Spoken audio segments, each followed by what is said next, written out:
Slava lui Dumnezeu stă în ascunderea lucrurilor, iar slavă împăraților stă în cercetarea lucrurilor. Proverbele 25, versetul 2. Dumnezeu să te binecuvinteze. Continuăm cartea Esterei și am ajuns la un punct tot legat de, cum să zic, de judecată sau ce împăratul împreună cu sfetnici, dacă pot să zic, adică cei care fac parte din sfatul lui, au hotărât ceva legat de Estera. Și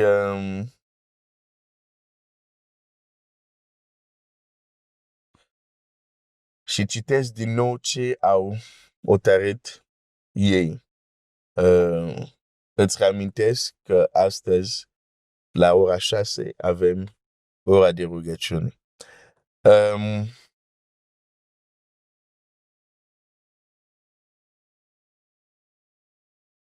Așa, versetul 19. Dacă împăratul găsește cu cale să se dea porunca din partea lui și să se scrie în legile perșilor și mezilor cu arătarea că nu trebuie să se calce o poruncă împărătească, după care va să nu se mai arate înainte împăratului Ahasveros, iar împăratul să dea vrednicia de împărăteasă alteia mai bună decât ea. Alteia mai bună decât ea.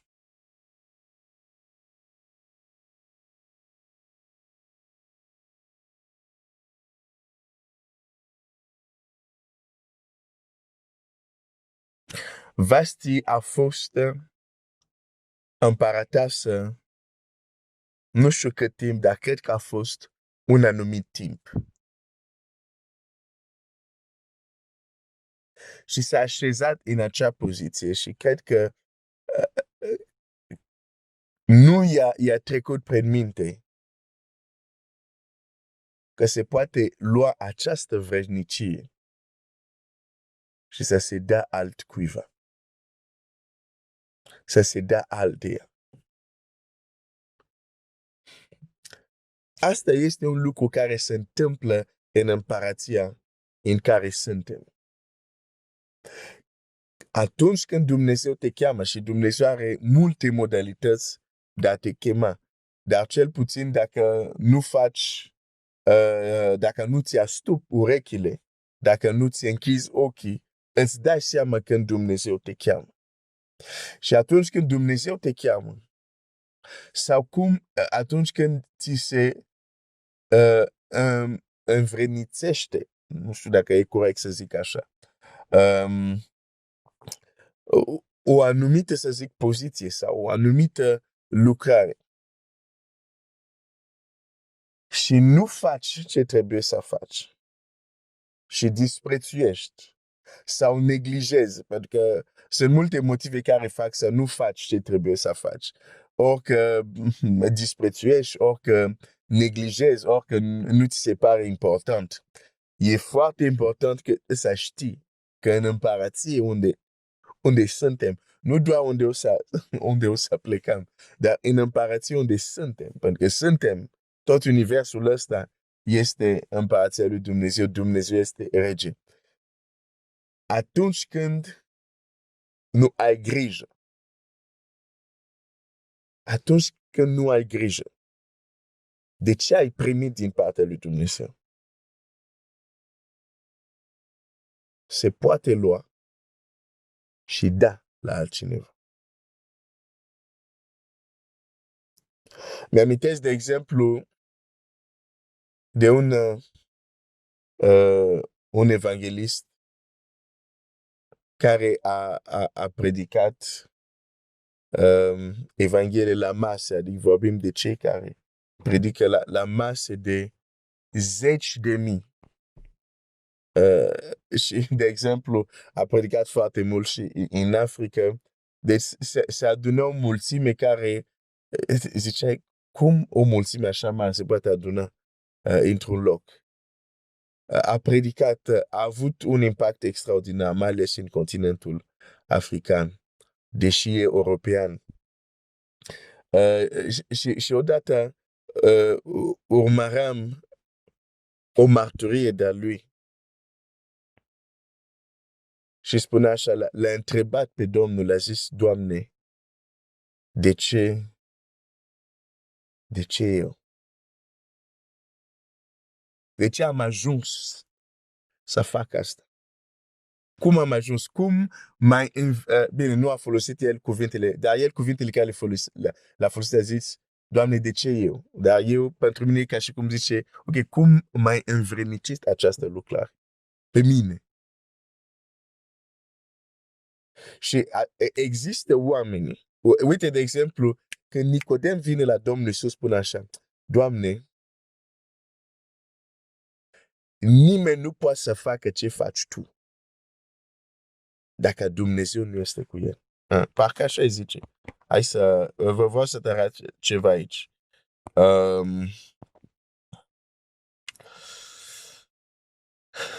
Ioan 3:2, acesta a venit la Iisus noapte și a zis, învățătorule, știm că ești un învățător venit de la Dumnezeu, căci nimeni nu poate face semnele care le faci tu dacă nu este Dumnezeu cu el.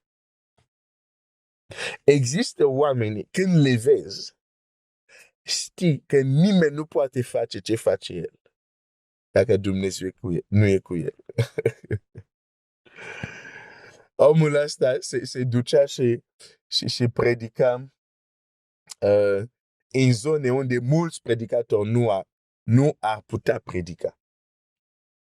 Nu că nu știu să predice, dar e o atmosferă de întuneric și de vrăjitorie nu ar putea, pur și simplu.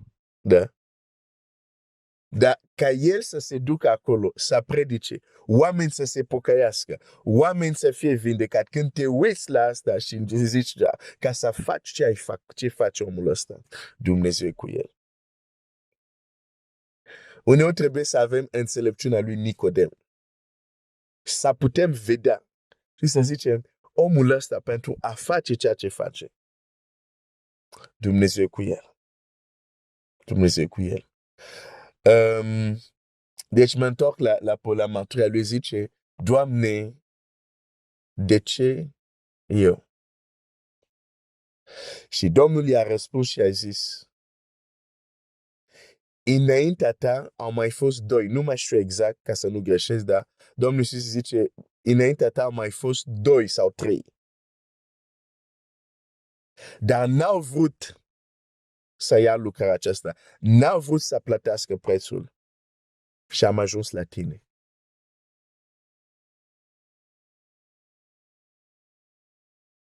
E un principiu real în împărăție.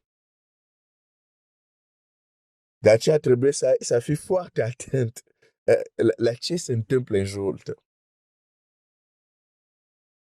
El zice, de ce eu? Și Dumnezeu îi spune, Domnul zice, de fapt, la început nu era vorba de tine. La început m-am dus la unul, n-a vrut. M-am dus la altul, n-a vrut. Și am ajuns la tine și tu ai acceptat. De exemplu, te uiți în cartea judecătorilor. Deborah îi spune lui Baruch, nu mă duc să citești, dar poți să te duci să citești în Judecător, cred, 5. Pentru că vreau să-ți arăt ceva aici foarte important, de care de multe ori nu ne dăm seama. Da, poți să te duci să citești în Judecător 5. Și zice așa, nu, de fapt, în Judecător 4, ceea ce vreau să zic, o să găsești. Deci, ea spune așa, la Judecător 4:6, ea a trimis să cheme pe Barak, fiul lui Abinoam, totuși citesc, din Kedesh Neftali și i-a zis, iată porunca pe care a dat-o Domnul Dumnezeu lui Israel. Du-te, îndreaptă-te spre muntele Taborului și ia cu tine 10.000 de oameni din copiii lui Neftali și din copiii lui Zabulon. Și uite ce zice Dumnezeu la versetul 7.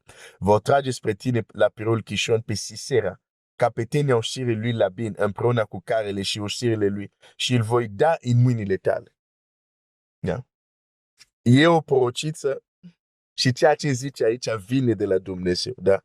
Că mai sunt alte cazuri, de fapt tot în cartea judecătorului, dacă nu mă înșel, un proroc care zice așa, zice Domnul, și apoi Biblia zice clar, el mințea. Da? Aici nu se specifică, deci știu că zice adevărul. E din partea lui Dumnezeu. Dumnezeu îi spune unui om, zice, Sisera, îl voi da în mâinile tale. E Dumnezeu. Și Dumnezeu nu minte. Dar iată ce se întâmplă. Barak zice așa la versetul 8. Cred că am mai citit asta acum câteva zile sau săptămâni. Dacă vii tu cu mine, mă voi duce. Dar dacă nu vii cu mine, nu mă voi duce. Asta nu era răspunsul corect. Domnul te trimite și tu pui condiții. Da, mă duc eu la sat respectiv.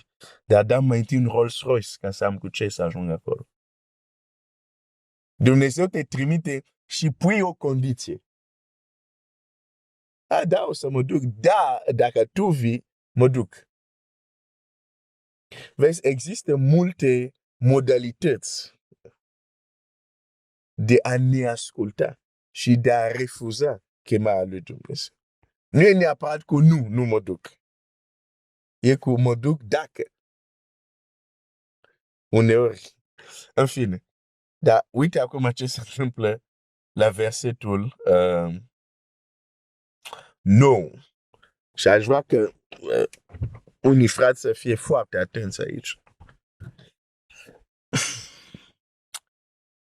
I-a răspuns, voi merge cu tine, dar nu vei avea slavă în calea pe care mergi, căci Domnul va da pe Sisera în mâinile unei femei. Pe stai puțin, la verset, chiar un verset mai sus, 2 versete mai sus. Dumnezeu zice, îl dau Sisera în mâinile tale. Dar ce s-a schimbat? Dumnezeu tărește aici, zice, bun. Inițial, Sisera trebuia să ajungă în mâinile tale. Inițial, trebuia tu să-l omori pe Sisera. Dar pentru că nu ai răspuns bine la chemarea lui Dumnezeu, vrei doar să asculți pe jumate, nu-l vei omori tu pe Sisera. Dar voi da altcineva. Dar e foarte interesant aici. Când Dumnezeu alege o altă persoană, foarte interesant. Ce era munca unui bărbat, Dumnezeu alege o femeie. E în Biblia ta. Domnul va da pe Sisera, nu întâmplare, nu împrejurările. Domnul a ales, zice, ok, tu nu vrei, iau această victorie și o dau la o femeie. Pe nu e bine, Doamne, nu e bine, trebuie să fie bărbat, trebuie să fie, nu, Dumnezeu, dau la o femeie. El va omori pe Sisera. Deși la început, inițial, trebuia să fie Barak care să-l omoare pe Sisera. Sunt batalii care l-ai pierdut. Dușmani care trebuia să-i învingi. Care pentru că nu ai răspuns corect la cuvântul lui Dumnezeu, Dumnezeu zice, iau izbândă și o dau la altcuiva. Sunt dușmani care nu i-ai învins pentru că ai refuzat să crezi într-un totul cuvântul Domnului Iisus. Ai luat o parte ce ți-a convenit și ai dat la o parte cealaltă parte. Da? Când nu răspunzi corect la cuvintele lui Dumnezeu, când nu răspunzi corect la chemarea lui Dumnezeu, la misiunea lui Dumnezeu, stai liniștit, Dumnezeu Atotputernic poate lua și da la altcineva. Când poporul păcătuiește în pustie, Dumnezeu vine, bine, apar de mai multe ori cu vițel de aur. Dumnezeu spune lui Moise, zice, Moise, uite, date la o parte, voi distruge poporul și din tine voi face un alt popor. Cu alte cuvinte, Dumnezeu îi spune lui Moise, ok, poporul ăsta nu este vrednic, îl voi înlocui cu un alt popor. Pentru că în împărăție așa se întâmplă. Când ți se dă o lucrare, când ți se dă o chemare, când ți se dă o misiune, nu te juca. Da, Dumnezeu, sigur, Dumnezeu are răbdare. Dar nu te juca. Pentru că nu știi niciodată când Dumnezeu zice, ok, iau asta și dau alteia. Iau asta și dau altuia.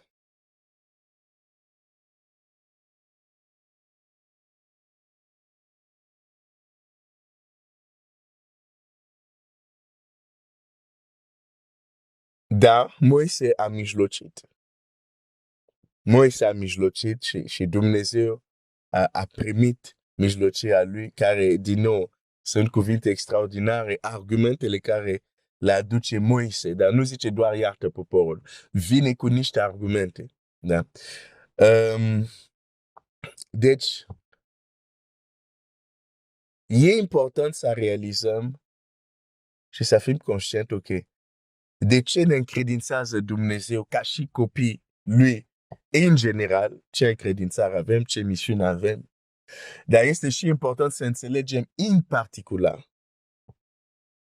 care este chemarea ta, care este misiunea ta și să ai grijă de ea.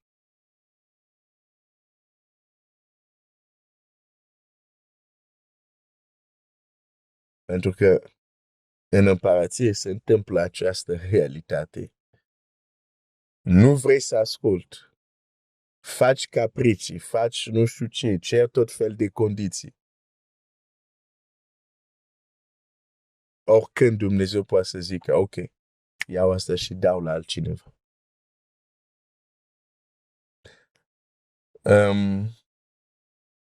Vreau să citesc o pildă unde vedem acest lucru din nou.